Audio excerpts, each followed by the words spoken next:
Siapa yang bisa berdoa? Oke, thank you semuanya untuk kehadiran kita. Oke, kita akan mulai kelas kita pada petang hari ini. Saya minta Pastor Rozi yang pimpin kita dalam doa pada hari ini. Ayo mari kita sama-sama berdoa. Bapa yang kami kenal dalam nama Yesus, malam ini Tuhan sekali lagi kami mengucap cukup terima kasih karena kebaikan anugerah-Mu, pimpinan dan penjagaan sepanjang hari ini. Sehingga pada malam hari Tuhan sekali lagi kami dapat berkumpul bersama dalam kelas online oleh Dr. Yadi Krisar. Kiranya beliau diberi hikmat, pengertian, pengetahuan untuk mengajar, mendidik setiap kami agar setiap pelajaran pengajaran yang diajar kepada kami baru mendapat untuk mendidik kami menjadi pribadi excellent di depan-Mu. Bahkan kami juga yang bodoh bagi teman-teman yang belum sempat bergabung pada malam hari, yang mungkin dalam perjalanan balik maupun bekerja. Tuhan jaga lindungi mereka agar mereka juga dapat bersama-sama dengan kami pada malam hari. Mereka yang menyiarkan yaitu pelajaran kami pada malam hari, kiranya dari awal hingga akhir, Roh Kudus cabut tangan dan buatkan kami lebih antusias semangat lagi untuk belajar. Terima kasih Yesus, kami membuka pelajaran pada malam hari hanya dalam nama Tuhan kami Yesus Kristus. Haleluya. Amin. Amin. Oke. Baik, sebelum kita mulai ada beberapa pengumuman ya. Yang pertama, yang sudah kumpul untuk presentasi di saya itu baru satu orang, di Pastor Nairon. Yang lain belum.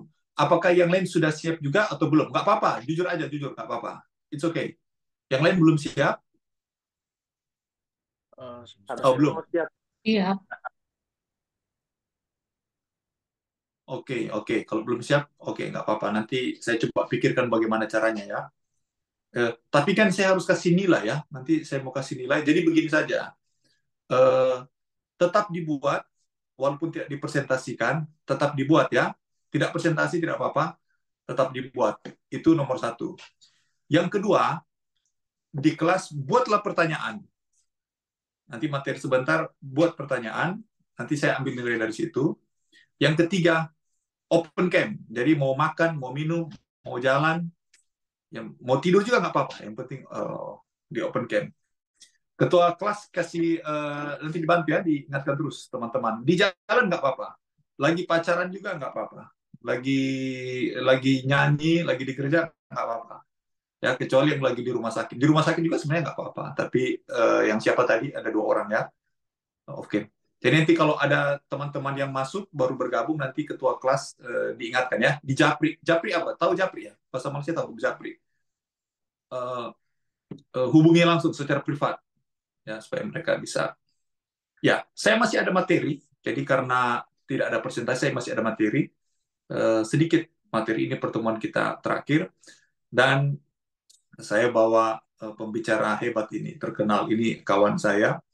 Saya coba minta beliau untuk berbagi sedikit ilmu. Nanti Pak Edward boleh coba di-share kalau bisa di-share PowerPoint-nya. Ini saya berdiskusi banyak tadi malam mengenai dan siapkan pertanyaan ya. Kita berdiskusi mengenai gereja, tapi Pak Edward akan bahas khusus mengenai gereja secara biblikanya. Kemudian nanti setelah itu saya akan masuk khusus kepada gereja dalam konteks persoalan-persoalan gereja. Oke, saya ikut kelas juga ya. Jadi saya bukan nggak ikut kelas. Oke, coba saya kasih ke Bapak Edward. Coba silakan di waktunya untuk presentasi. Silakan Pak Edward.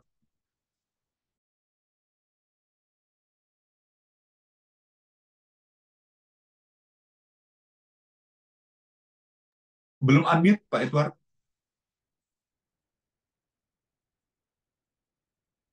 Ya, unmute dulu Pak Edward. Unmute.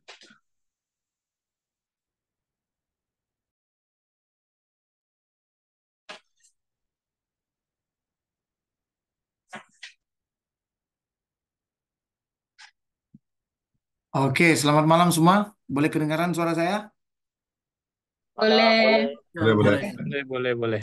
Baik. Bukan ahli ya, hanya orang yang suka belajar. Baik, selamat malam semuanya. Mungkin Saya lupa saya lupa menaruh marga saya di situ, sehingga mungkin dikirain orang dari luar karena farmnya Edward. Tapi nama saya sebenarnya Alphonse Edward Pangerapan, orang Indonesia berasal dari Manado. Ya, sekedar informasi. Baik, saya tidak akan berbicara banyak dan saya juga kurang pintar dalam memperkenalkan diri saya sendiri ya. Dan tidak terlalu suka memperkenalkan diri sendiri. Ah, kita langsung bahas saja. Kebetulan sebelumnya saya sangat berterima kasih kepada Mr. Kristar yang sudah memberikan saya kesempatan untuk boleh membagikan materi sedikit tentang eklesiologi terhadap teman-teman yang ada di kelas pada saat ini. Dan ini menurut saya merupakan topik yang sangat menarik dan sangat menyenangkan untuk dibahas pada saat ini. Baik, em, pada saat ini kita akan berfokus kepada eklesiologi. Eh, tetapi kalau berbicara tentang eklesiologi itu adalah pengertian atau cakupan yang luas ya. Banyak sekali eklesiologi teologi, eklesiologi global, itu banyak sekali sekarang perkembangannya ya. Tetapi sekarang kita lebih berfokus kepada em, eklesiologi yang ada di dalam Alkitab, yaitu gereja. Menurut pandangan atau gereja dalam keadaan eh, perjanjian lama dan perjanjian baru. Begini, sebelum kita berbicara tentang eklesiologi atau gereja, ya sekedar menginformasikan sedikit bahwa eklesiologi tentunya datang dari kata eklesia, kan, yang mana diambil dari luar, ya, dipanggil keluar. Jadi pengertiannya di sini adalah orang-orang yang percaya. Jadi asal kata gereja itu bahasa aslinya bahasa Greka, yaitu eklesia atau diambil keluar orang-orang yang percaya sama Yesus.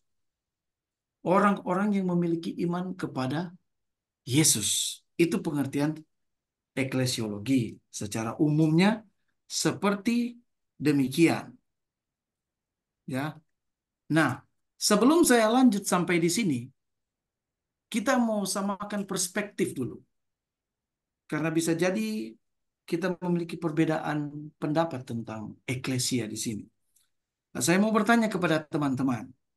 Menurut Anda ekles, eklesia itu ya, atau gereja itu, menurut pengertian dasarnya, apakah dia lebih kepada bangunan atau lebih kepada orang? Ada yang bisa bantu saya? Mungkin bisa menjawab itu. Ibu Ramai, ayo. Ada yang bisa jawab? Ya. Sebelum kita lanjut, supaya kita eh, bisa melihat atau saya bisa mengukur di mana perbedaan kita terdapat, di manakah perbedaan kita terhadap gereja dan eh, apakah kita akan menyatukan persepsi kita atau pada akhirnya karena ini berbicara teologi, pada akhirnya masing-masing ya, kepercayaan masing-masing. Perbedaan itu tidak mengapa, kalaupun kita sama persepsi tidak mengapa juga. Oke, mungkin ada tanggapan. Saya, Pastor, bagi saya eklesia itu lebih kepada gereja dan ataupun jemaat. Cuma, Iya, oke. Ada yang lain? Oke, lebih kepada lebih kepada bangunan berarti ya, lebih kepada bangunannya. Baik. Ada yang lain lagi? Mungkin satu lagi, satu pendapat mungkin.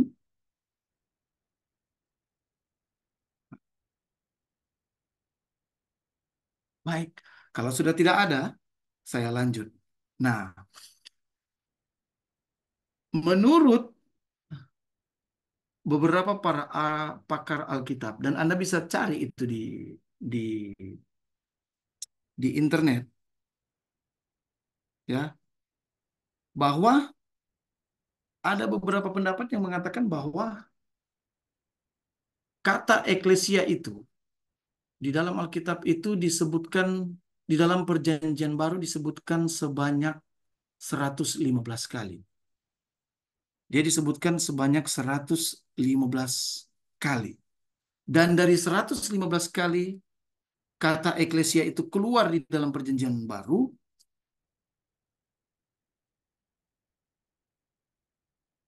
mereka percaya banyak didapati ada sedikit keliru di dalam menerjemahkan kata eklesia itu sendiri.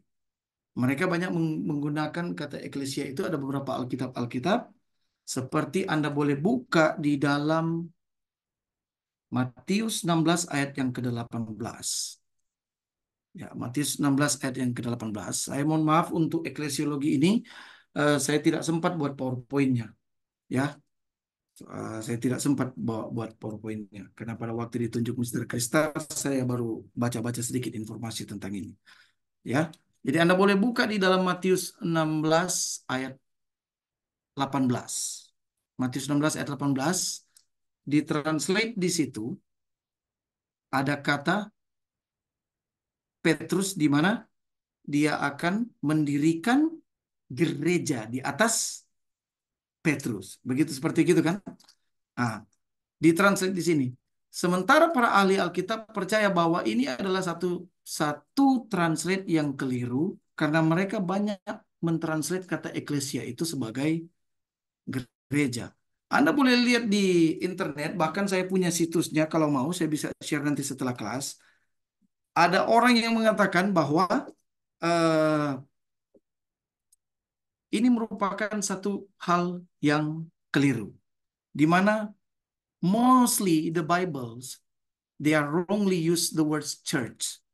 Ya, they translate the word ecclesias to the word church. Sedangkan menurut mereka hanya ada 3 ayat yang dari 115 kali disebutkan di dalam Alkitab, hanya ada 3 ayat yang benar-benar mentranslate kata eklesia itu sesuai dengan kata arti sebenarnya. Anda bisa buka itu di dalam Kisah Para Rasul 19, itu ada di Acts 19, verse 32, verse 39, and verse 41. Ya, Anda bisa lihat di situ di dalam Kisah Para Rasul 19 ayat 32 dikatakan sini, sementara itu orang yang berkumpul itu dalam bahasa aslinya dipakai kata eklesia. Kemudian di dalam ayat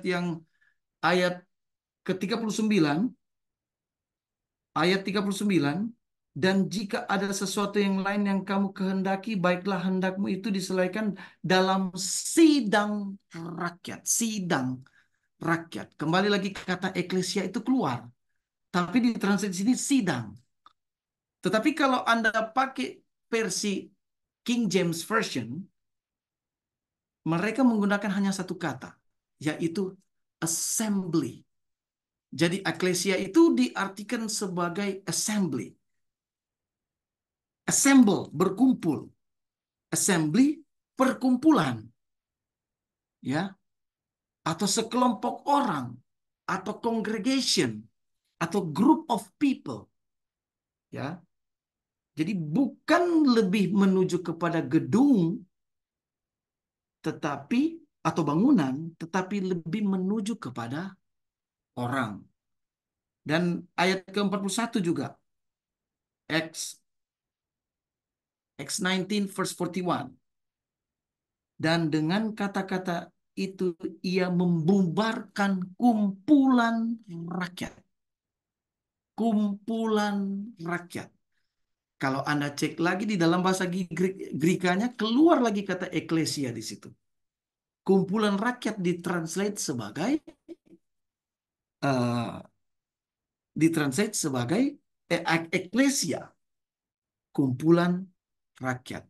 Dan bahkan ada di ayat-ayat yang lain yang menyebutkan bahwa eklesia itu sebagai perkumpulan orang-orang yang percaya atau sebagai keluarga itu, ya. Jadi ditarik kesimpulan di sini, kata eklesia lebih, beberapa orang percaya lebih menuju kepada orang tersebut, bukan kepada bangunan. Dan mereka tambahkan di sini, kenapa? Karena contoh, apabila Anda menggunakan kata gereja, eklesia ditranslate sebagai gereja. Kalau Anda buka, saya barusan buka di kamus Oxford, dia translate sebagai eklesia itu adalah dikenal sebagai gedung tempat ibadah orang Kristen. Tetapi jangan salah, teman-teman kita yang dari paganisme pun menggunakan kata church. Ya. Ini saya ada contohnya, bahkan Buddhism pun, orang-orang saudara-saudara kita dari Buddha pun, mereka menggunakan Buddhism Church. California, Anda boleh buka di Google saja ya. Coba Anda googling di situ, Buddhism, California Buddhism Church. Ada. Bahkan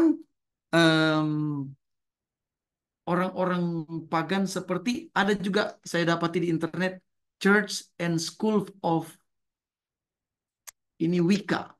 Church and School of Wicca. Mereka pakai kata Church and School of Wicca. Lebih mengarah kepada bangunan. Sedangkan ingat arti eklesia sebelumnya. Orang-orang yang dipanggil keluar yang memiliki iman kepada Kristus.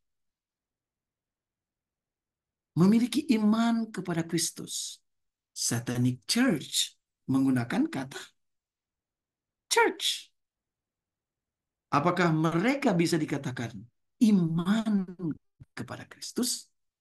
Nah, kalau kita menggunakan kata church sebagai pengertian bangunan, Buddhism pakai itu. Orang-orang paganisme pakai itu. Bahkan saya buka ada juga namanya All Saints Anglican Church. Anda tahu dia pakai kata church. All Saints Anglican Church. Mereka ini Kristen. Tetapi mereka ini adalah orang-orang yang memberkati pernikahan sesama jenis. Apakah mereka bisa dikatakan, apakah mereka juga sesuai dengan eklesia, orang-orang yang memiliki iman kepada Kristus? Ya, seperti demikian. Jadi, kembali lagi, kalau kita lihat di dalam Kisah Para Rasul di sini, lebih kata eklesia itu lebih ditujukan kepada orang-orang. Dan orang-orang yang memiliki iman kepada Yesus Kristus. Dipercaya sebagai sekelompok orang yang percaya kepada Kristus. Jadi kalau kita kembali lagi, kalau kita melihat konteks di dalam Matius 16 ayat 18, pada saat itu Tuhan melihat bahwa Petrus memiliki iman yang kuat sehingga Yesus berkata, "Aku akan mendirikan gereja." Kalau menurut saya, pengertian dan sesuai dari pengertian yang sudah saya jabarkan pada saat ini, mungkin translate yang paling tepat adalah aku akan mendirikan atau aku akan mengumpulkan mengumpulkan orang-orang di dalam batu karang seperti Petrus.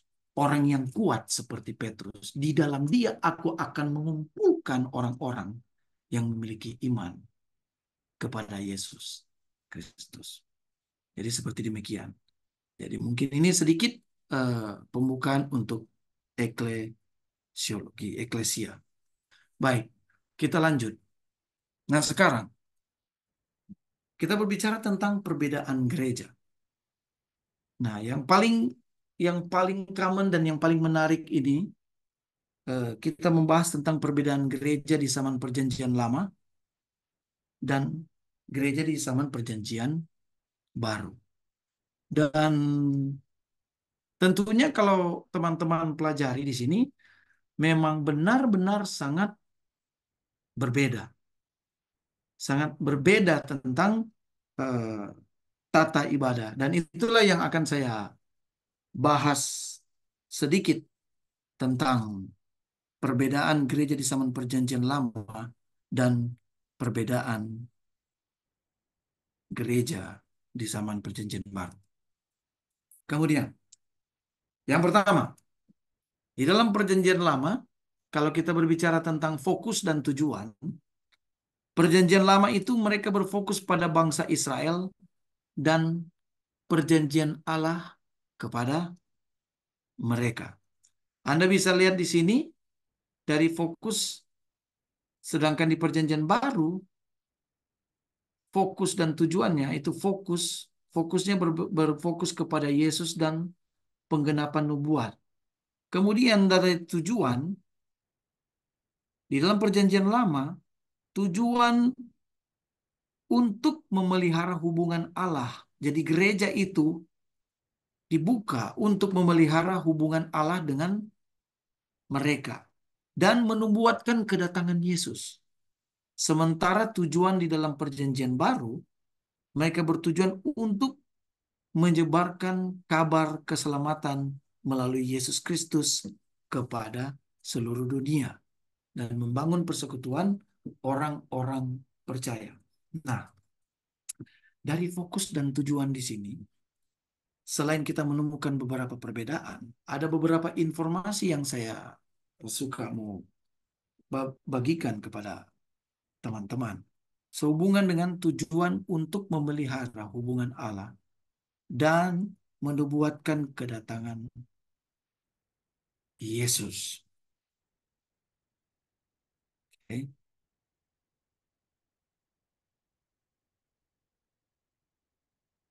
Inilah yang menjadi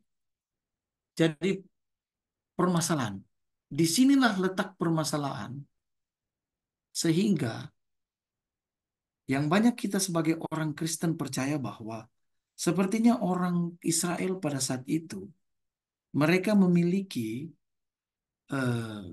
pemahaman yang berbeda sehingga mereka berpikir bahwa keselamatan itu kita adalah bangsa yang terpilih yang di fokus Tuhan itu hanya untuk kita dan kita adalah bangsa yang terpilih sehingga karena mereka berfokus mereka menganggap bahwa fokus pilihan Tuhan sebagai bangsa Israel itu hanya berfokus kepada kita, sehingga mereka berpikir bahwa keselamatan hanya berfokus kepada mereka, dan mereka tidak suka untuk meng-share. Sehingga terjadilah apa yang disebut sebagai eksklusif, saya lupa termnya, eksklusivitas atau merasa diri eksklusif. Sehingga bangsa Israel pada saat itu karena mereka merasa bahwa perjanjian Allah itu hanya adalah antara kami dan Tuhan dan fokus Tuhan itu hanya kepada bangsa Israel sehingga pada zaman Yesus maka Yesus datanglah dan merubah itu, yaitu fokus keselamatan itu bukan hanya kepada bangsa Israel itu sendiri tetapi mereka sudah membuka kepada universal. Jadi dari sini pun kita sudah melihat yang cikal bakal akan menjadi masalah di dalam gereja pada saat ini. Dari fokus di perjanjian lama dan fokus di perjanjian baru pun ada orang-orang lain, ada atau umat-umat Kristen yang lain yang tanpa mereka sadari mereka sudah berfokus kepada perjanjian lama, sementara ada orang-orang yang lain, ada umat-umat Kristen yang lain mereka berfokus kepada gaya gereja di dalam perjanjian baru sehingga menimbulkan permasalahan. Kemudian yang kedua, sistem ibadah. Kalau sistem ibadah di perjanjian lama, yaitu ibadah berpusat di bait suci. Tidak ada keselamatan selain Anda datang berdoa di bait suci. Ya. Dan mereka percaya bahwa dipimpin oleh imam-imam Lewi untuk peribadatan sendiri. Kemudian ibadah ini diwarnai dengan ritual-ritual seperti persembahan hewan. Ya, Anda bisa lihat itu di perjanjian lama kan? Ya.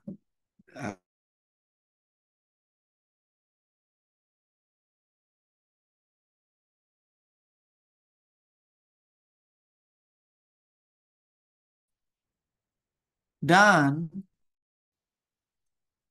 dapat dilakukan di mana saja.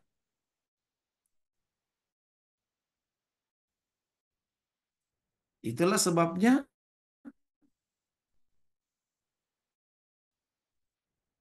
sebabnya satu kalimat kita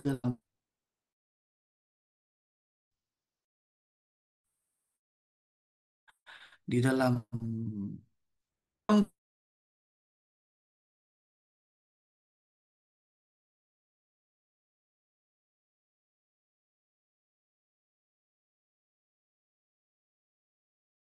ya, tadi hilang ya, saya share kembali.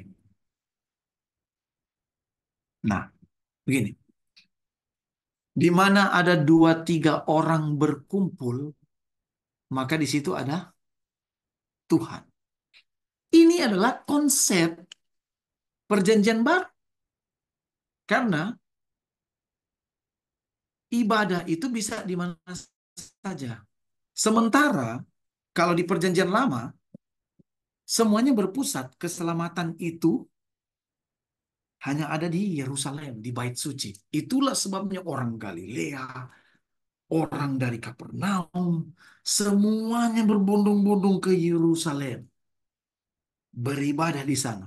Karena mereka percaya bahwa hanya ada Tuhan di situ, hanya bisa diselamatkan di situ. Apabila saya memberikan korban persembahan di Yerusalem, di Bait Suci, disitulah Tuhan berada.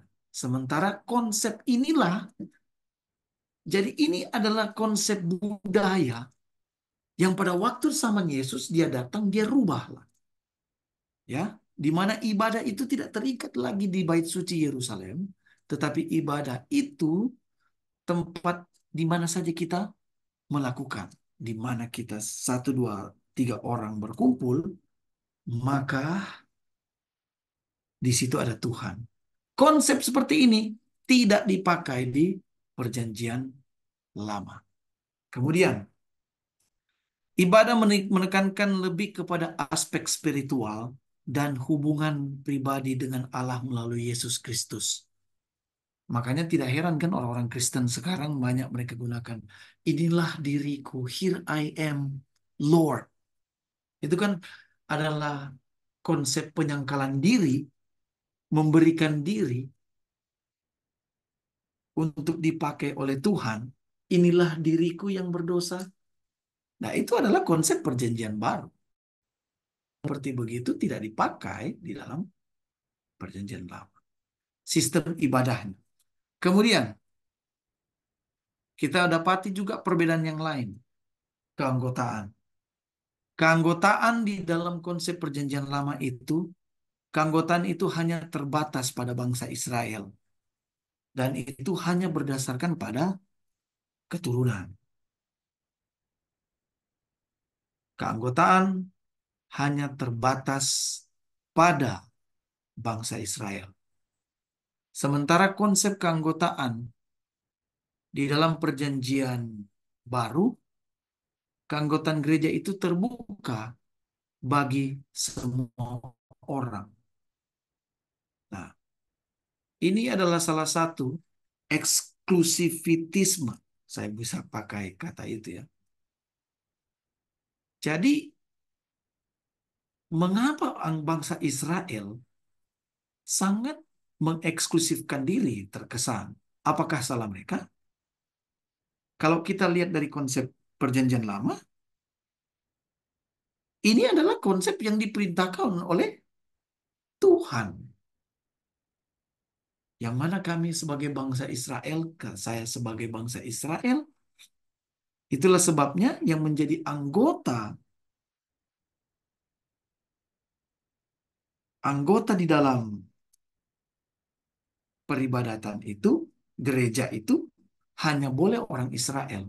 Sebab Tuhan sendiri yang memerintahkan itu melalui Musa.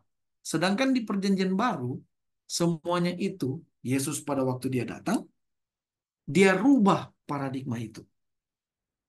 Bahwa keanggotaan gereja terbuka bagi semua orang dari segala bangsa. Kalau kita mau ikut budaya keanggotaan gereja dari perjanjian lama, maka kita semua yang ada di sini tidak termasuk di dalamnya. Saya lihat ada teman-teman dari Malaysia, Asia semua ini. Ya, tidak masuk kita. Ya, kita bersyukur konsep itu dirubah oleh Yesus pada saat zaman perjanjian baru. Sehingga semua keselamatan itu terbuka untuk semua orang. Inilah konsep-konsep yang dirubah oleh Yesus. Kemudian, lanjut. Peran pemimpin. Nah, perbedaan-perbedaan yang lain juga kita bisa dapati di dalam peran pemimpin.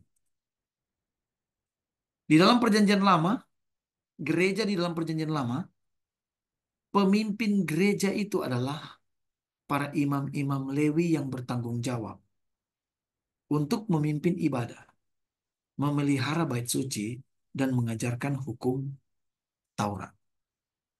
Sementara di dalam perjanjian baru itu pemimpin gereja adalah Yesus Kristus dan rasul-rasul yang diutus. Dan juga para pemimpin di dalam perjanjian baru itu, para pemimpin gereja itu di zaman perjanjian baru memiliki peran untuk mengajar. Itulah sebabnya Yesus disebut sebagai Rabbi atau teacher. Ya, mengajar, menggembalakan, dan melayani jemaat. Kalau kita pakai bahasa sekarang, ya mereka-mereka ini ya saudara-saudara yang mungkin bekerja sebagai pendeta. Ya, itu adalah konsep perjanjian baru. Kalau pergi ke perjanjian lama, tidak. Anda bukan keturunan orang Lewi, tidak boleh memimpin ibadah. Ya, itu. Tidak boleh memimpin ibadah. Di situ kita bisa lihat. Nah, tetapi masalah yang seperti karakter yang karakter karakter dari budaya-budaya eh, ironisnya, bagaimana bahasanya saya bilang? Budaya-budaya yang dipakai di dalam perjanjian lama itu tanpa kita sadari, kita sebagai orang yang hidup di dalam perjanjian baru banyak menggunakan perjanjian baru. Saya katakan demikian karena saya tahu terkadang eksklusif. Ini apa kata yang lebih tepat dari tadi saya mencoba eksklusivitas eksklusivitisme lah, kalau bahasa saya. Mengeksklusifkan diri itu sama seperti bangsa Lewi itu mereka dieksklusifkan, mereka disendirikan, ya. Nah, terkadang sifat atau budaya ini pun kita yang hidup di zaman sekarang membawa budaya yang sama. Tetapi ada beberapa pendeta, ada beberapa denominasi gereja yang lain, seperti contoh sahabat-sahabat kita mungkin dari Katolik, contoh di dalam hal berkhotbah. Yang saya tahu ya, correct me if I'm wrong. Yang saya tahu, seperti saudara-saudara yang dari Protestan, yang berkhotbahnya boleh pendeta, tetapi ada kalau dari umat-umat Advent, bahkan orang awam pun boleh memimpin, bahkan boleh memimpin ibadah dalam hal berkhotbah. Nah, seperti demikian. Jadi semakin menuju ke dalam zaman perjanjian baru itu, maka pelayanan, kepemimpinan, perbedaannya sangat signifikan, lebih bersifat universal. Siapa saja boleh memimpin, ya, dari suku manapun boleh memimpin. Nah, itu adalah karakter yang dibawa dalam zaman perjanjian baru. Kemudian saya lanjut. Perbedaan lainnya, perbedaan dari eh, gereja di zaman perjanjian lama dan juga gereja di zaman perjanjian baru. Peranan dalam masyarakat. Nah, gereja di zaman perjanjian lama memiliki peran penting dalam menjaga identitas nasional dan budaya bangsa Israel.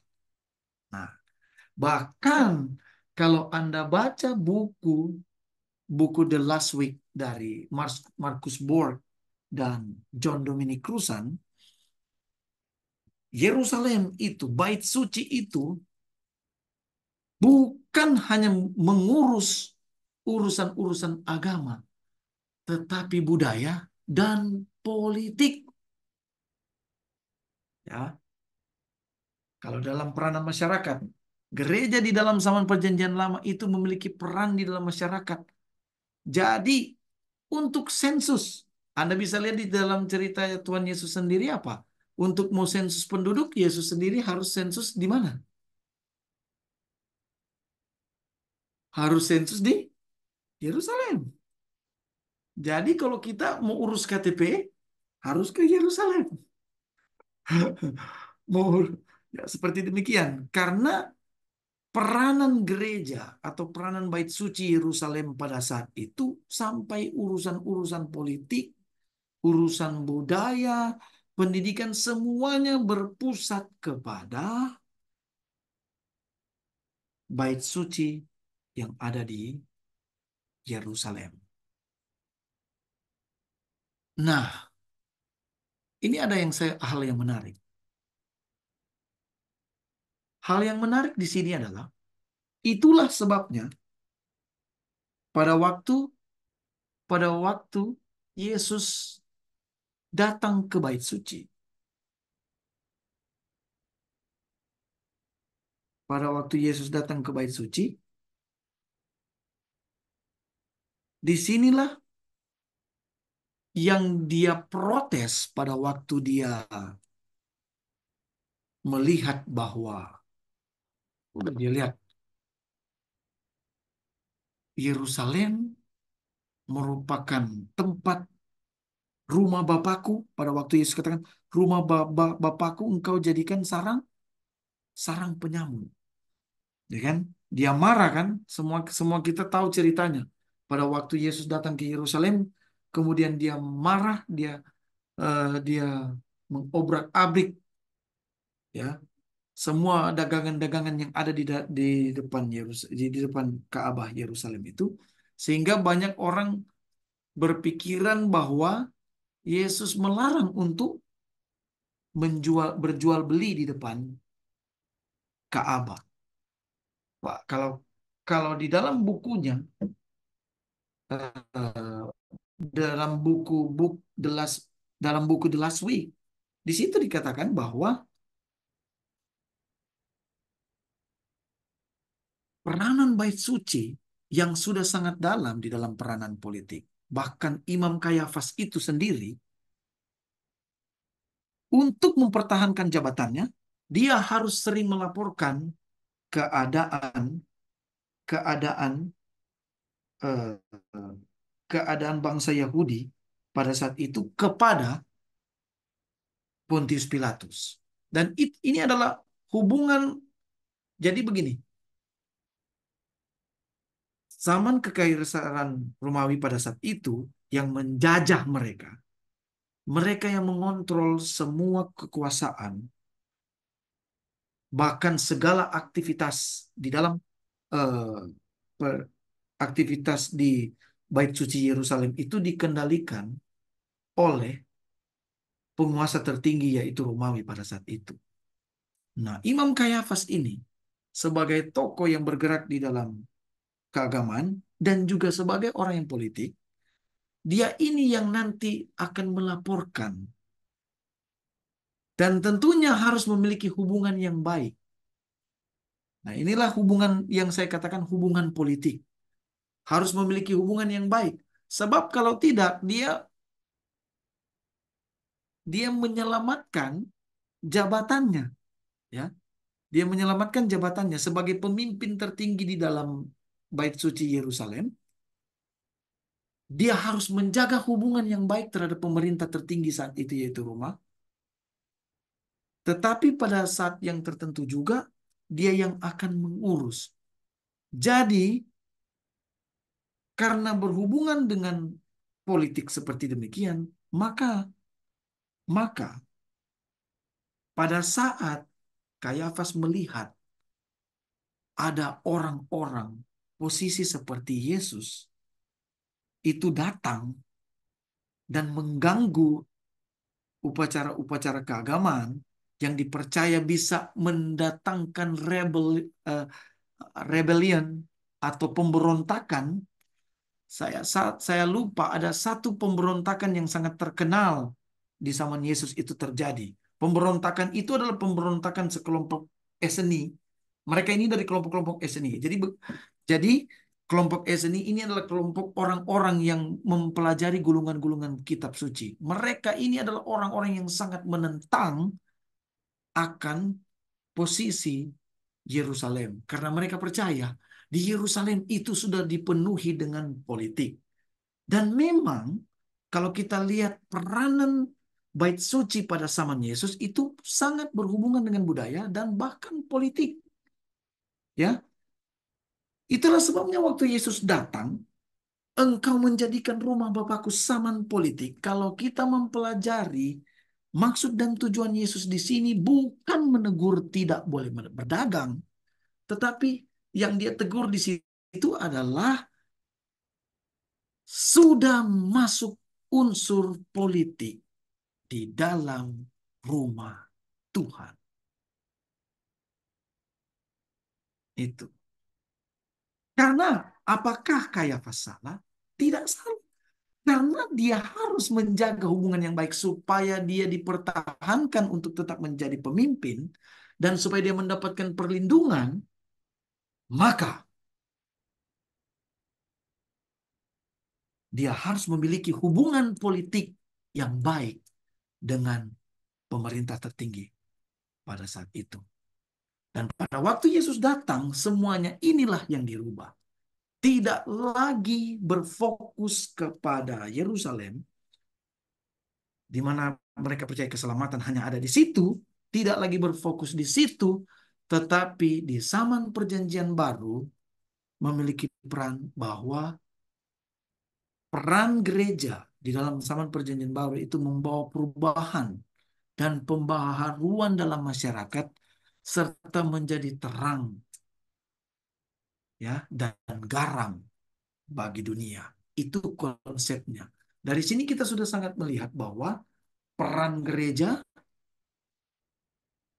di dalam konsep perjanjian baru dan dalam konsep perjanjian lama itu sudah sangat berbeda. Dan saya sudah memberikan sedikit latar belakang, eh, latar belakang mengapa terjadi perubahan tersebut, ya, itu peranan gereja di dalam masyarakat. Kemudian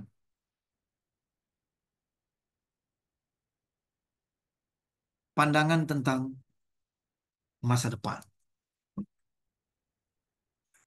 Pandangan tentang masa depan. Di dalam perjanjian lama, gereja itu adalah umat menantikan kedatangan Mesias. Yang mereka percaya, yang akan membebaskan mereka. Tetapi perlu Anda ketahui, di dalam perjanjian lama itu, mereka menantikan kedatangan Mesias. Tapi bukan Yesus. Itu konsepnya. Bagi orang yang hidup di dalam perjanjian lama. Bagi kita Kristen yang sudah mempelajari semua ini, maka kita menarik kesimpulan Mesias itu adalah Yesus.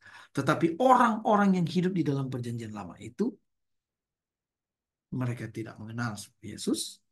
Mereka hanya percaya bahwa menantikan kedatangan Mesias. Itulah sebabnya kalau berbicara tentang pandangan masa depan, mereka mempercayai bahwa Mesias itu akan datang menyelamatkan mereka dari penjajah Roma.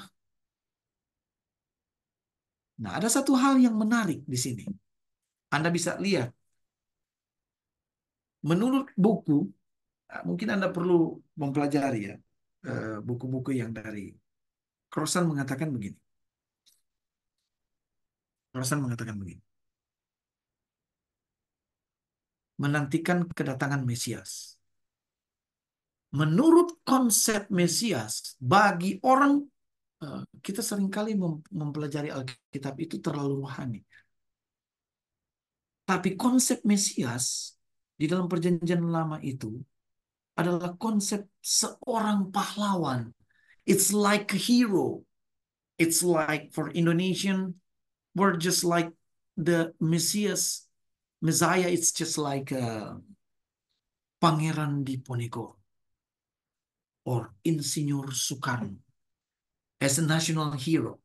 Or for American, like George Washington. Ya, itu.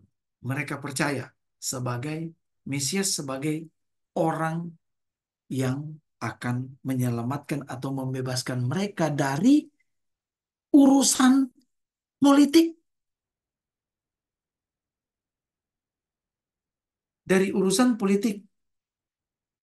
Mengapa mereka menolak Yesus? Sebab konsep mereka, dan ini tidak bisa disalahkan juga, sebab konsep pandangan tentang masa depan, tentang Mesias itu, mereka percaya adalah orang yang hebat, seorang pahlawan yang nantinya akan mengeluarkan mereka dari kondisi politik saat itu. Yaitu kondisi politik di mana mereka percaya, kondisi politik di mana Mesias itu adalah orang yang akan memerdekakan mereka dari penjajahan kekaisaran Romawi. Ya, itulah konsep Mesias yang ada di dalam perjanjian lama. Itulah sebabnya tidak heran kalau mereka menolak Yesus. Sebab mereka melihat dia hanyalah satu orang anak tukang kayu. Ngapain tidak ada sosok seorang yang hebat berperang? Gambaran mereka itu sama seperti Daud atau bahkan sama seperti Saul, adalah seorang yang hebat, seorang yang hebat, seorang yang akan mampu membantu mereka memberontak dalam kondisi politik untuk menyelamatkan mereka. Itulah sebabnya kembali lagi Yesus datang, dia marah di Yerusalem untuk menegur mereka bahwa saya menekankan bahwa kedatangan saya ke dunia ini bukan untuk mengurus urusan politik, tetapi berurusan dengan keselamatanmu. Itu.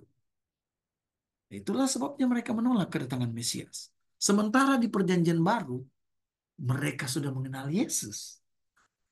Sehingga mereka percaya bahwa menantikan kedatangan Yesus Kristus yang kedua kali dan itu merupakan kekekalan surga. Jadi begini, kita harus perlu mengetahui perbedaan-perbedaan ini dan apa yang menjadi latar belakang dari perbedaan-perbedaan ini. Contohnya, saya suka sekali mengulang eh, eh, pembahasan ini, ya. Jadi eh, kita bisa dapati di sini perbedaan pandangan tentang eh, gereja di zaman Perjanjian Lama dan zaman Perjanjian Baru. Kalau menurut teman-teman, gaya yang dipakai cenderung sekarang, apakah dia menggunakan gereja gereja gaya gereja Perjanjian Lama atau gaya gereja Perjanjian Baru? Tentunya banyak, tentunya banyak.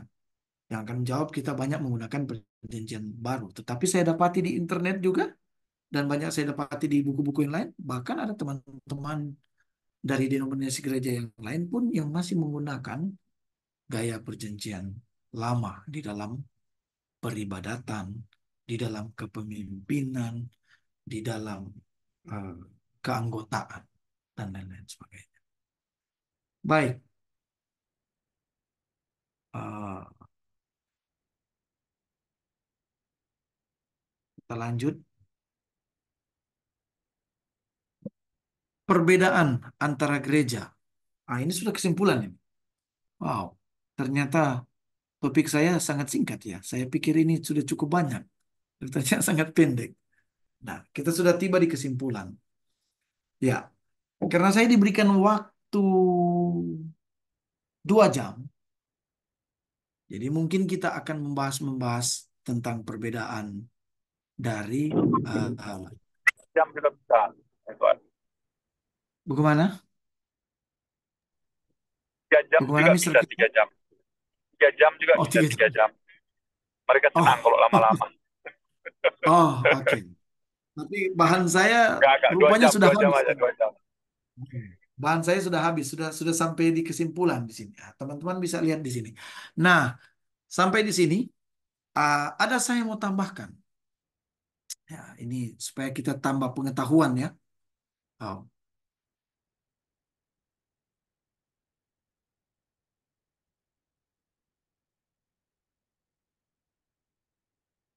nah ini.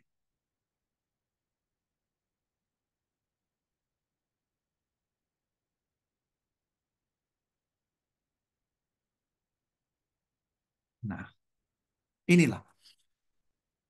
Ah, tunggu tiba di kita lihat dulu.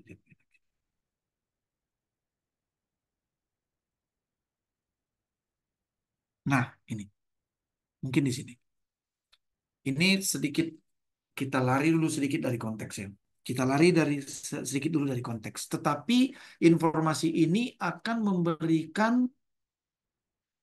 memberikan kita pengertian akan latar belakang dari gereja di zaman Perjanjian Lama yang akhirnya membawa kepada perubahan kepada Perjanjian Baru yang mana kita percaya itu diubah oleh Yesus sendiri. Konsep itu yang diubah oleh Yesus itu sendiri.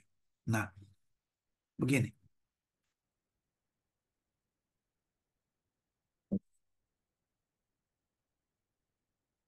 Mengapa eh, mereka eh, mengapa eh, peranan gereja atau bait suci Yerusalem itu seringkali pandangan kita, kalau yang kita pelajari, bait suci Yerusalem itu adalah merupakan tempat yang kudus, tempat yang dipercaya sebagai harapan, tempat yang dipercaya, dan bahkan ada yang percaya bahwa bait suci di Yerusalem itu sama seperti surga kedua yang ada di eh, eh, surga kedua yang ada di dunia. Nah, konsep ini, bait suci di Yerusalem itu, ada satu cerita yang sangat menarik, di mana keadaan politik, di mana sudah bercampur aduk pada saat itu, ada satu cerita yang menarik. Kalau kita buka di dalam cerita Yesus, ya, yaitu pada waktu Yesus masuk di dalam eh, pada waktu Yesus masuk di dalam em, pada waktu Yesus masuk ke dalam eh, Yerusalem. Kemudian Anda melihat bahwa dikatakan di dalam cerita dia menangis. Kemudian pada waktu dia masuk ke dalam Yerusalem, mereka menyambut dia dengan dengan memberikan sambutan. Mereka berikan apa itu eh, apa istilah disebutkan Alkitab, tanaman-tanaman apa itu untuk memberikan jalan. Nah, ini sebenarnya seringkali kita berpikir cerita yang ada di sini adalah cerita pertobatan, di mana orang-orang Yahudi yang ada pada saat itu, orang-orang yang menyambut Yesus bersorak-sorai, membiarkan dia lewat, bahkan Yesus ditaruh di atas donkey, ya. Mereka percaya beberapa ini konsep kita terhadap ini, eh, konsep kita terhadap hal cerita ini terlalu rohani. Kita terkadang berpikir terlalu rohani. Bahwa tindakan mereka itu adalah tanda bahwa mereka sudah menyadari bahwa Yesus akan menyelamatkan mereka. Seperti yang saya katakan tadi, pada waktu Yesus datang di Yerusalem, maka mereka menyambut. Ya, tetapi John Dominic Cruzan di dalam bukunya dia katakan begini: setiap Paskah, setiap Paskah datang dari arah barat itu berlawanan. Semua Pontius Pilatus dan juga urak-urakannya dan juga pasukannya akan memasuki kota Yerusalem untuk menjaga kestabilitasan. Jadi itu biasanya terjadi 1 minggu sebelum Paskah. Jadi supaya tidak terjadi kekacauan di Yerusalem, maka Pontius Pilatus itu datang dari arah barat untuk memasuki kota Yerusalem. Dan menurut John Dominic Cruzan, ini adalah saat yang tepat untuk orang-orang Yahudi ini memperkenalkan yang mereka percaya sebagai Mesias, yaitu Yesus. Jadi katanya, kalau menurut John Dominic Cruzan, dari arah barat datanglah Pontius Pilatus bersama dengan orang-orangnya dan urak-urakannya. Kemudian dari arah timur datanglah Yesus, ya. Dia masuk ke kota Yerusalem. Dan ini merupakan kepentingan politik. Seringkali kita percaya ini bentuk dari tindakan orang-orang yang menyambut Yesus pada saat itu. Mereka percaya bahwa ini adalah tindakan untuk mereka menyadari, mengagungkan dia sepada Yesus. Tapi ingat secara konteks di dalam bukunya Markus Borg, dia katakan ini adalah kepentingan politik. Mereka sengaja mengagung-agungkan Yesus tepat di mana pada saat Pontius Pilatus masuk di gerbang Yerusalem. Di saat itulah mereka mengagung-agungkan Yesus. Tujuannya apa? Supaya, hei kamu, orang-orang Romawi, orang-orang yang menjajah kami, lihat, inilah tokoh politik yang kami angkat menjadi Mesias yang akan menyelamatkan kami. Dia inilah yang akan menjadi calon pemimpin kami, bukan kamu. Nah, itu.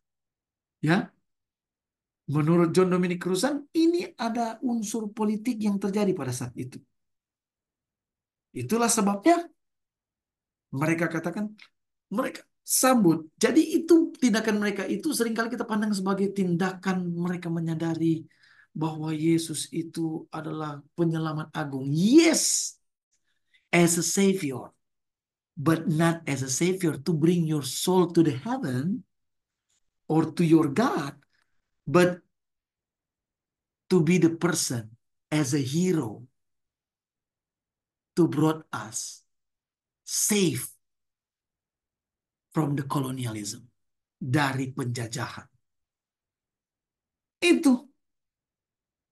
Dan ada beberapa unsur politik yang lainnya. Dan itu bisa dijawab dari kata Hosanna. Anda bisa lihat cerita itu di dalam kitab Matius ya, kalau tak salah. Di mana mereka berteriak apa? Hosanna, Hosanna. Kalau banyak orang-orang sekarang percaya bahwa Hosanna itu artinya apa? Artinya Artinya apa? Yang kita mengerti Hosanna? Pertolongan Ada dari yang tahu? Maha Ya? Tinggi. Pertolongan Ya? dari Maha Tinggi. Hosanna apa? Pertolongan dari tempat yang Maha Tinggi. Turunan dari tempat yang maha tinggi. Bahkan ada orang yang percaya Tuhan Hosanna adalah puji Tuhan. Ada lagu juga Pujian. Hosanna, ku memuji Tuhan, ya kan? Setidaknya ada orang yang percaya begitu. Nah, ini sebenarnya juga jadi pada waktu jadi saya tahu poin yang pertama itu kondisi politik pada waktu Yesus ditaruh di dongki. Itu adalah kondisi politik yang tadi sudah saya jelaskan. Kata Hosea itu pun sebenarnya seringkali kita mengkristenkan kata itu. Tetapi kalau kita mengerti dari pengertian sebenarnya itu adalah kata politik. Anda boleh buka di kamus bahasa Greka sekarang. Hosanna itu ditranslate sebagai kata help.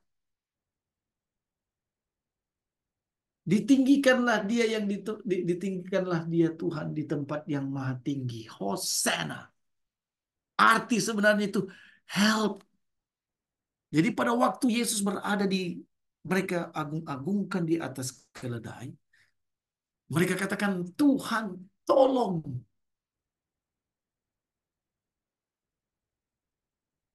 Unsur politiknya apa? Tolong selamatkan kami dari penjajahan. Itulah sebabnya saya katakan tadi, konsep Mesias, pandangan tentang masa depan, mereka percaya bahwa Mesias itu sebagai hero. Dan mereka mengharapkan Yesus, aduh sudah ini dia. Sudah ini dia. Help. In a politics way. Help us. Save us. Selamatkan kami, sebab kami sudah sangat menderita, dijajah. Selamatkan kami. Jadi kata Hosea itu help, tolong kami. Dan pada waktu mereka katakan itu, mereka biarkan ini eh, Pontius Pilatus dan pasukannya mendengarkan. Kami sudah punya pahlawan. Dia sudah kami agung-agungkan. Dialah raja. Maksudnya kata raja di sini adalah dialah raja, our hero, the one that who will save us from you. Itu unsur politiknya. Jadi seringkali kita salah mengerti dengan cerita ini. Kita merohanikan eh, eh, cerita di Alkitab ini. Oh, mereka menyadari bahwa benar Yesus yang akan menyelamatkan. Tidak. Tidak ada unsur politik di dalamnya kalau menurut buku John Dominic Crossan. Kemudian, sesudah itu, maka kejadian selanjutnya terjadi yang sudah saya katakan tadi. Masuklah Yesus dan dia melihat Ka'bah Yerusalem yang dipenuhi dengan perdagangan. Perdagangan. Dari segi perdagangan pun di sini Anda bisa lihat bahwa menurut John Dominic Crossan, mereka mempercayai bahwa orang-orang yang berdagang pada saat itu, selain mereka melakukan politik di dalam Ka'bah Yerusalem itu, selain unsur-unsur politik dimasukkan di situ, kemudian mereka ini kalau saya bilang tengkulak, tengkulak, ya. Pada waktu mereka berdagang, jadi begini, di dalam bukunya dikatakan gini, para pedagang yang ada di Yerusalem pada saat itu, kalau Anda tidak dilarang membawa korban Anda sendiri, contoh kurban hewan Anda sendiri. Saya mau saya mau melakukan pengakuan dosa di bait suci dan inilah karena saya adalah seorang peternak, saya punya domba, saya bawa domba itu ke Yerusalem untuk disembelih, untuk dipersembahkan sebagai persembahan hewan. Pada saat imam-imam Lewi ini melihat, tidak sempurna dombamu. Salah, ini cara berdagang mereka. Anda bayangkan orang-orang Galilea yang datang misalkan, atau orang-orang dari Kapernaum, yang jaraknya itu kurang lebih 180 mil kalau Anda lihat di peta. Ya itu kalau nggak salah saya pernah belajar itu, saya pernah buka itu. Yang mana it takes 2 days orang-orang Galilea untuk pergi ke Yerusalem untuk melakukan pengakuan dosa atau melakukan pengorbanan hewan. Itu membutuhkan waktu 2 hari untuk melakukan perjalanan karena mereka sudah pakai donkey atau sudah pakai menggunakan eh, transportasi mereka pada saat itu jalan kaki. Itu 2 days. Jadi tidak ada waktu lagi untuk kembali.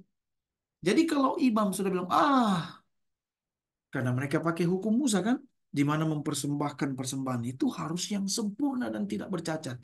Hanya cacat sedikit mereka sudah mulai. Domba kamu ini tidak layak. Dan inilah kenyataan yang terjadi di Yerusalem pada saat itu. Domba ini tidak layak. Dia tidak sempurna di sini. Dia masih kurang di sini. Dia masih kelemahannya masih ada di sini. Tidak baik di sini. Jadi apa? Apa solusinya? Haruskah saya balik lagi ke Galilea? 2 hari perjalanan. Tenang. Kami sudah memberikan solusinya, yaitu boleh membeli binatang-binatang, hewan-hewan yang sudah disediakan di depan Ka'bah. Dan tentunya dengan harga yang sudah mungkin 2 kali lipat, 3 kali lipat, 4 kali lipat. Cara ini kan yang dipakai di bandara juga kan. Coba Anda beli aqua di bandara. Berapa harga aqua di bandara? Atau harga aqua di pesawat? Nah, kita nggak bisa ngomong kemana-mana lagi. Itulah trik yang mereka pakai. Dan disinilah Yesus melihat itu. Disitulah dia melihat ada unsur politik. Jadi dan dia lihat cara perdagangan yang tidak benar, kerusakan. Dan kalau kita mempelajari Yerusalem itu dipercaya sebagai Ka'bah Tuhan, tetapi sudah dinodai dengan kepentingan-kepentingan politik dan lain-lain sebagainya. Itulah sebabnya Yesus marah. Engkau sudah menjadikan tempat rumah Bapakku sarang penyamun. Karena latar belakangnya itu. Gaya berdagang yang salah, cara berpolitik yang salah. Mereka sudah memasukkan unsur politik di dalam gereja.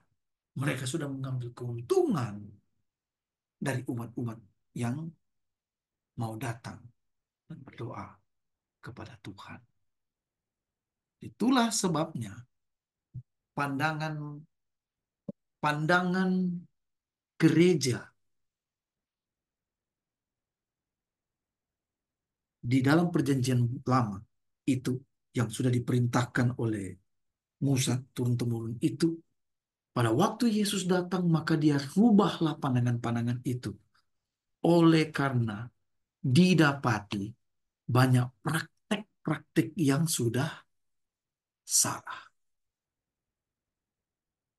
Dan kemudian soal eksklusivitas iman. Bangsa Israel mempercayai bahwa keselamatan hanya mereka yang dipilih Tuhan, hanya mereka lah yang menjadi anggota. Hanya kita yang bisa menyelamatkan. Tetapi pada waktu di zaman perjanjian baru, tidak.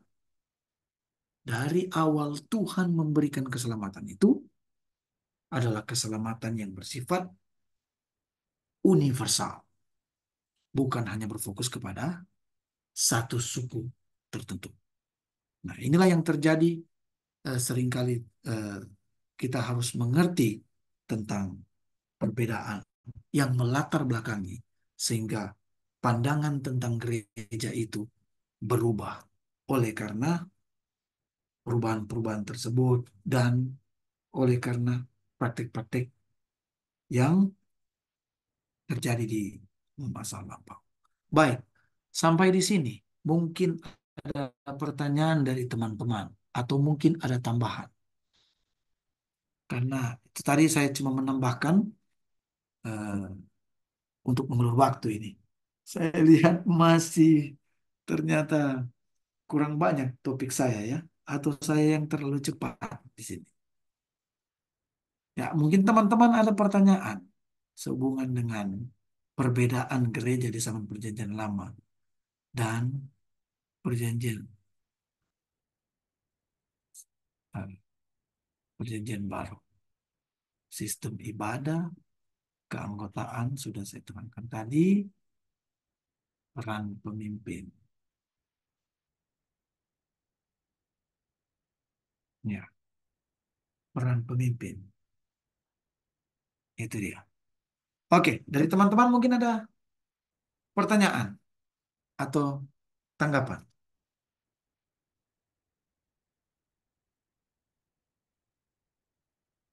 Nah, sambil menunggu ada pertanyaan, saya mau tambahkan sedikit di pengertian eklesias. Itulah sebabnya ada beberapa pakar Alkitab. Mereka tidak setuju dengan eh, mereka tidak setuju dengan penggunaan translate kata gereja. Ya. Jadi menurut mereka adalah bahwa eklesia itu bukanlah gereja, bukanlah bangunan gereja, karena karena Satanic Church pun memakai itu, dan juga bukan dari organisasi gereja, tetapi gereja itu lebih kepada orangnya, gitu.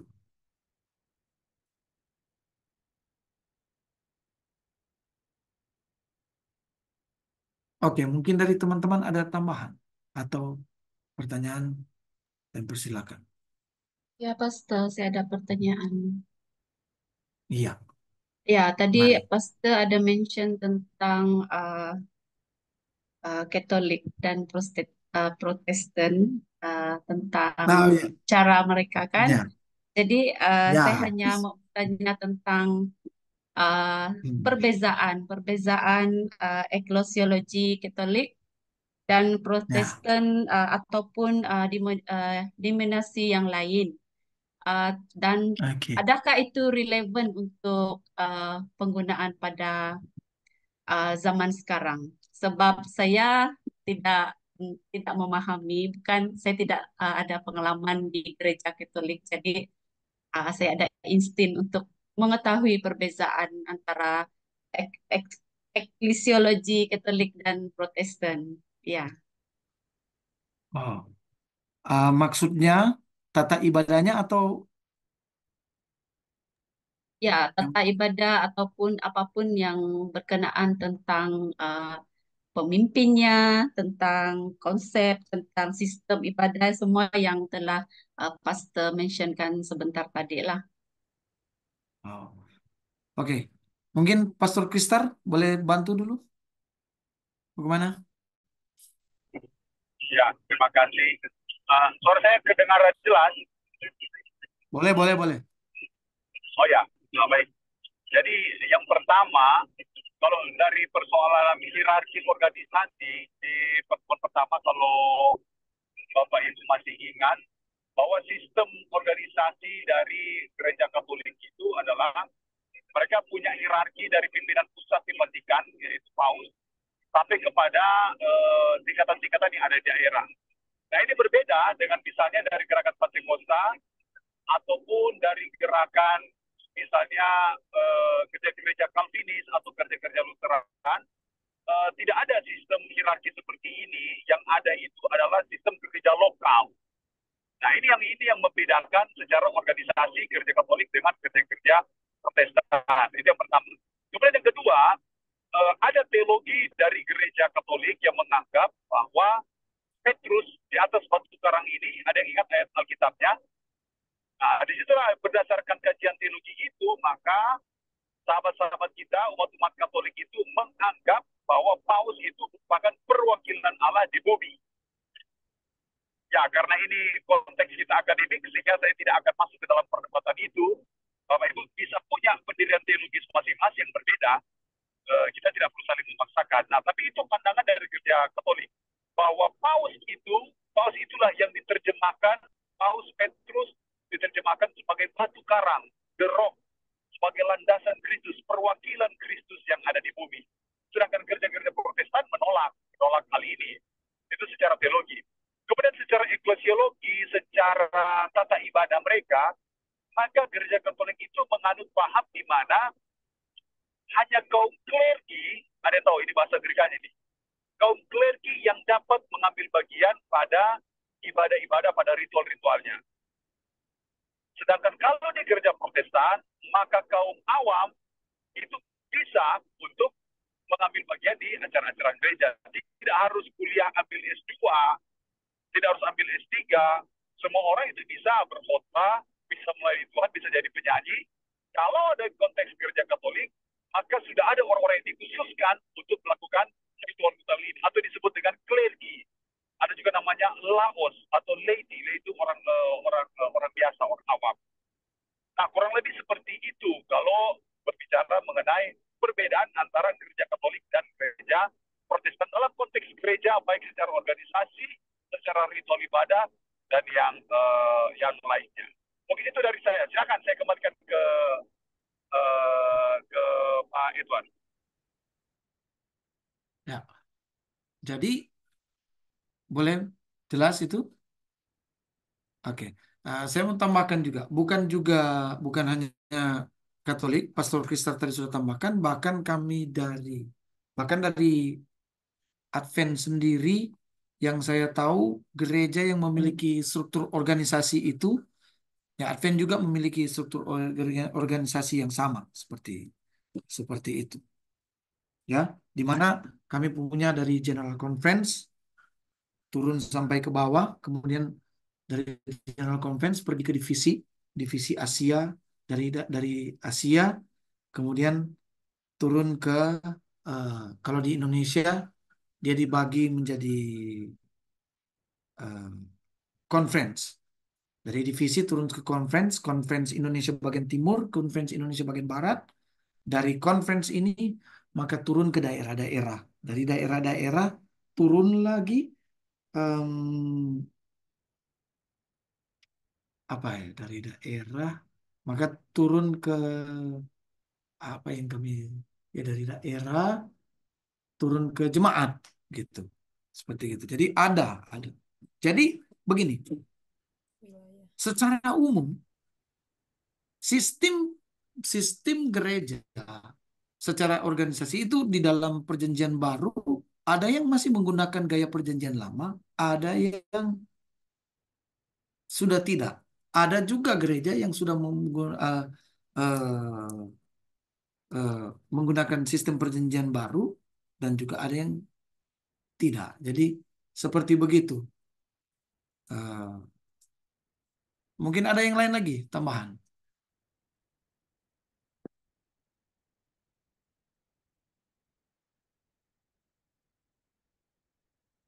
Ada tambahan lagi sesuai dengan pembahasan pada saat ini perbedaan gereja di zaman perjanjian lama dan perjanjian baru. Pastor, saya mau bertanya, menambah sedikit Ah, pertanyaan. oke, Ya, Mas. bagaimana dengan yang terbaru ini, Kristen progresif? Bagaimana itu? Adakah itu salah Ah, satu penyimpangan ataupun bagaimana? um, tergantung dari kacamata mana Anda akan menilai mereka. Apakah mereka ini dan terkadang latar belakang kita ini yang yang akan menentukan mereka ini salah atau tidak. Karena begini ya, kalau berbicara tentang dari pemikiran yang awam saja, kata progresif itu sendiri apa? Progresif itu menurut Berkembang, pengertiannya adalah perkem- perkembangan. perkembangan. Kalau kita kaitkan dengan teologi, teologi itu adalah ilmu yang hidup. Teologi itu adalah ilmu yang berkembang. Teologi itu adalah ilmu. Sekarang saya tanya pengertian sederhananya. Apakah semua tentang Alkitab itu yang kita sudah pelajari, apakah sudah semuanya kita paham? Masih banyak hal-hal di dalam Alkitab itu yang perlu digali. Eh, tapi tunggu dulu. Saya harus berhati-hati. Nanti saya takutnya habis itu saya dikatakan, oh saya sudah Kristen progresif. Nah, dari segi pengertiannya saja dulu ya. Dari segi pengertiannya. Ya, dari segi pengertiannya saja. Kita sudah lihat ya. Berkembang. Teologi itu berkembang. Eh, untuk mengetahui kebenaran Tuhan. Saya kurang tahu perkembangan dari denominasi gereja lain. Tetapi contoh dari gereja saya sendiri, yang tadinya yang tadinya doktrin kami dari 3, kemudian menjadi 9, dari 9 menjadi 13, dari 13 eh, menjadi 27 kalau tidak salah. Dari 27 doktrinnya berubah menjadi 28 sekarang.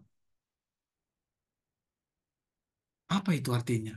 Progresif.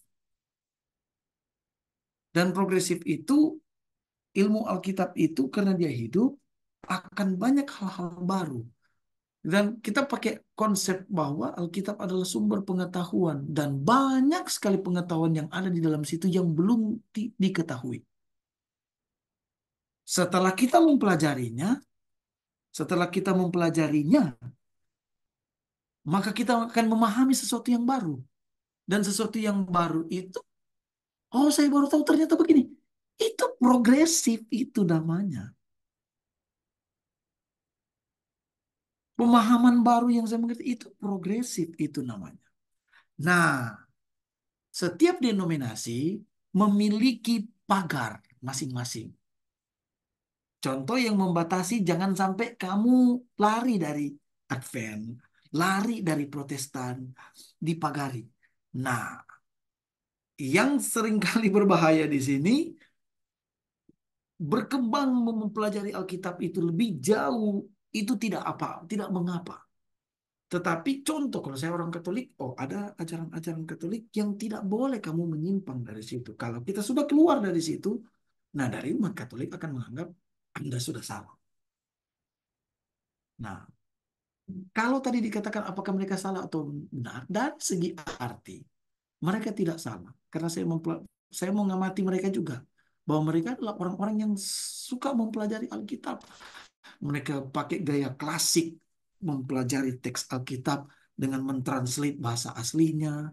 Mereka dapati banyak translate yang salah, ya. Contohnya, contohnya juga mereka lihat ada banyak yang rancu lagi. Itu progresif. Dan apakah tindakan mereka itu mempelajari Alkitab secara mendalam seperti begitu? Apakah salah? Tidak salah. Cuma mereka bisa, ya kalau menurut saya, contoh ya, sebab saya adalah umat Kristen, dan saya untuk saat ini menolak LGBT. Jadi kalau yang lain-lain, ilmu yang lain-lain yang mereka pelajari, selama dia masih berada di dalam jalur iman saya atau denominasi gereja saya, masih aman, tidak mengapa. Saya masih terima. Tetapi kalau mereka sudah jalur luar dari jalur iman saya, contoh, saya belum menerima pribadi, belum bisa menerima LGBT. Ya, saya belum menerima. Tetapi ya, jangan salah, ada beberapa Kristen yang lain sudah terima itu. Tapi kalau saya pribadi, contoh ya, saya belum menerima. Nah, begitu mereka masukkan itu, yang ini salah. Jadi, seperti mereka tawarkan makanan, 10 makanan, bagi saya, mungkin ada 7-8 dari cara mereka yang tidak salah. Tetapi mungkin ada 1-2 saja yang mungkin harus direvisi kembali. Dia yang revisi atau saya yang revisi. Mungkin saja dia yang benar, saya yang salah, atau saya yang benar, dia yang salah. Karena ingat, Alkitab, teologi itu adalah ilmu yang hidup. Dia akan terus berkembang. Ilmu teologi itu akan terus berkembang. Karena masih banyak hal-hal di dalam Alkitab itu yang belum kita paham. Jadi kembali lagi, urusan mereka menyimpang atau tidak, kembali ke pribadi. Kalau pribadi rasa, oh ini udah nggak bener nih, ini coba yang ini, oh ini udah nggak bener nih. Tapi coba cek yang lain. Oh kalau yang ini bisa diterima, kalau yang ini bisa diterima. Kalau yang itu, itu salah. Contohnya kita lihat perbedaan. Nah begini, salah satu konsep mereka. Salah satu konsep mereka adalah yang saya cara berpikir mereka ya, bukan konsep mereka. Cara berpikir, ya boleh dikatakan konsep juga. Contohnya, contohnya mereka katakan adalah apakah Alkitab itu sudah benar atau ada salahnya? Ayo, Alkitab sudah benar atau ada salahnya? Ayo, ya. Sebagai orang Kristen kita percaya, contoh di doa Bapa kami saja yang ditulis di dalam Matius dan yang ditulis di dalam Lukas itu sudah berbeda. Coba Anda lihat. Anda boleh buka doa Bapa kami di dalam Lukas. Khususnya di part when they said, Tuhan berkatilah makanan ini. Boleh buka di Matius. Boleh buka. Di Matius dan Lukas. Kemudian bandingkan dengan doa Bapa kami yang ada di Lukas. Apa perbedaannya? Coba lihat di berkatilah kami makanan kami hari ini. Coba Anda lihat. Apa? Baru di doa Bapa kami saja sudah berbeda. Apa dikatakan di dalam Matius? Berkatilah kami pada hari ini makanan kami yang secukupnya. Tetapi di dalam Lukas apa? Berkatilah kami setiap hari makanan kami yang secukupnya. Beda tidak itu artinya? Beda. Nah, poin saya di sini adalah itulah orang-orang progresif itu mempelajari hal-hal yang seperti begini. Ada perbedaan di sini, dikatakan di sini seperti begini. Sepertinya salah juga Alkitab ini. Itulah yang mereka mau pelajari. Atau mungkin kita yang salah mengerti dengan ayat ini. Atau mungkin salah pada saat terjemahannya. Anda boleh buka. Ya, itu. Jadi ada beberapa tindakan mereka yang saya pikir ada benarnya juga. Dan sebagai umat Kristen mempelajari tentang kealahan itu tidak akan pernah selesai. Mempelajari tentang teologi itu tidak akan pernah selesai. You will never know your God. It will not gonna end here. Oke, ada beberapa denominasi yang percaya, sudah. Saya sudah percaya, iman saya sudah seperti begini, maka semuanya akan berakhir di sini. Inilah doktrin kami, itulah yang akan saya pakai, stop sampai di sini. Tidak lagi berkembang. Padahal ingat, Tuhan itu hidup, teologi itu hidup, dia akan terus berkembang untuk mengetahui Tuhan. Seperti demikian. Boleh seperti demikian? Oke. Ada yang lain lagi? Mungkin waktu kita masih banyak. Masih ada 30 menit. Masih banyak. Bahan saya sudah habis. Coba saya tahu saya perpanjang ini. Ini ya. Ya, Jadi Pastor, saya mau tanya, Pastor, gini, ya, tentang eskatologi kita. Bagaimana konsep eskatologi akhir zaman dalam perjanjian baru mempengaruhi struktur misi gereja di zaman sekarang nih? eskatologi atau eklesiologi. Eskatologi. Oh, oke. Yang Anda tanyakan adalah eskatologi. Oh, bagaimana pertanyaannya? Bagaimana konsep konsep konsep eskatologi akhir zaman gitu dalam perjanjian baru mempengaruhi struktur kita di dalam misi gereja di zaman sekarang ini. Oke. Mungkin Pendeta Kristar dulu. Boleh jawab ini. Tunggu ya. Tunggu ya. Saya catat ulang. Karena saya agak sulit mengingat pertanyaan. Nah, ulang bagaimana? Bagaimana Bagaimana? konsep eskatologi, bagaimana konsep eskatologi akhir zaman dalam perjanjian baru mempengaruhi struktur misi gereja di zaman sekarang. Tunggu ya. Ya. Oke.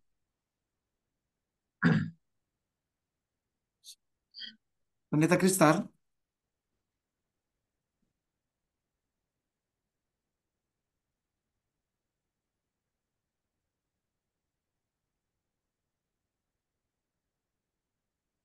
Oke.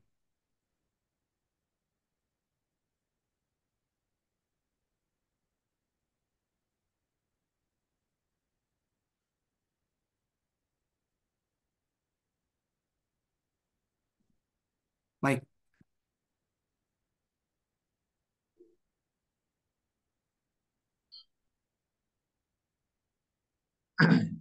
Baik. Begini.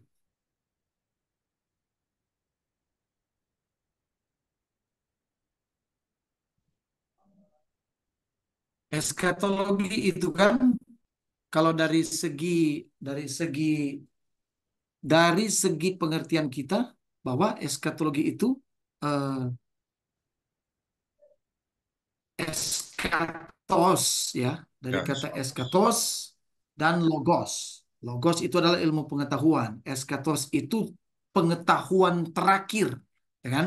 Nah, jadi pengetahuan terakhir, pemahaman kita yang terakhir tentang eh, zaman akhir, ya, zaman sekarang ya, zaman sekarang. Jadi begini, kesadaran kita akan kedatangan Kristus itu merupakan keyakinan akan kembalinya Kristus itu, yaitu keselamatan itu, kesadaran kita itu adalah disebut sebagai urgensi misi. Urgensi misi itu adalah kesadaran akan kedatangan Kristus. Jadi kalau yang ditanyakan tadi, bagaimana eskatologi itu mempengaruhi keadaan kita sekarang, begitu ya pertanyaannya?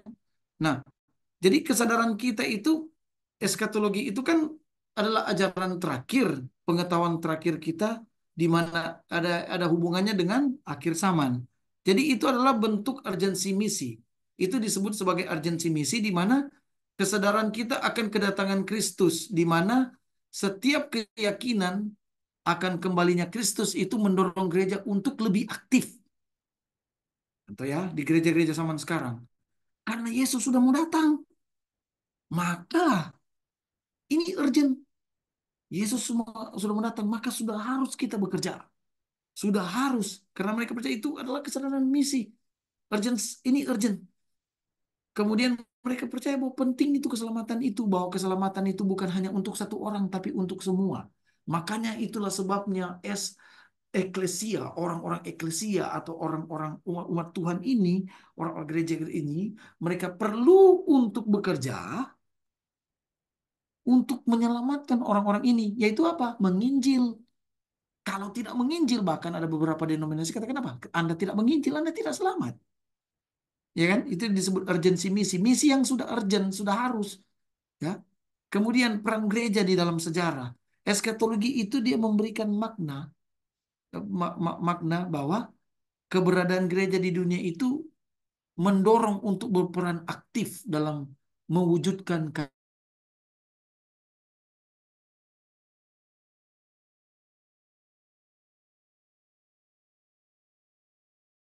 itu yang membawa keadilan.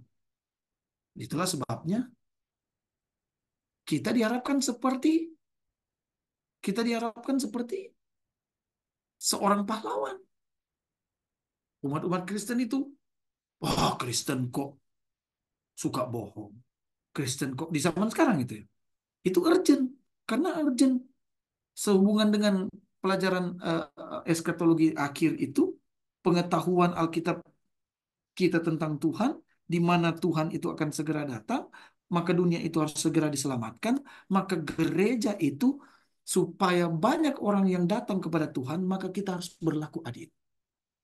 Sebagai orang Kristen saya harus berlaku adil. Di zaman sekarang, Anda tidak adil, maka Kristen kok gitu. Katanya Kristen, kok tidak begitu. Kemudian, poin yang kedua adalah fokus kepada misi. Ya, ya itu. Fokus kepada misi bahwa penginjilan itu adalah bentuk pemuritan. Kita sebagai Kristen kan seperti itu. Ada beberapa gereja kan yang seperti begitu. Mereka berfokus kepada misi itu, yaitu pemuritan, yang mana mereka dasarkan dari kitab ayat yang berkata Matius 28 ayat 19-20 kan, jadikanlah semua bangsa muridku, ya kan? Jadikanlah semua bangsa muridku. Jadi dari keadaan eskatologi sekarang, mengapa mereka kalau menghubungkan karena kedatangan Tuhan itu sudah dekat, maka sudah perlu kita untuk menarik orang-orang banyak untuk masuk Kristen. Itu. Karena itu misinya. Itu yang mereka percaya sebagai misinya. Seperti demikian. Nah,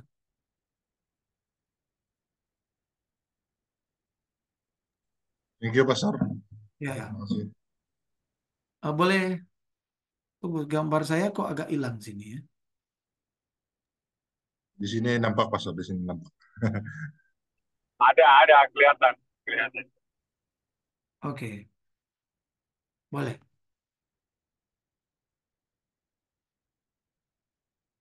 Silakan yang ada pertanyaan lagi. Atau sudah cukup?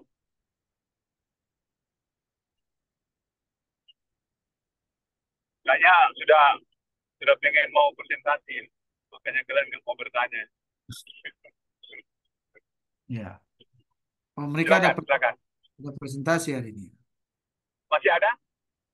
Kalau nggak ada kita akan tutup.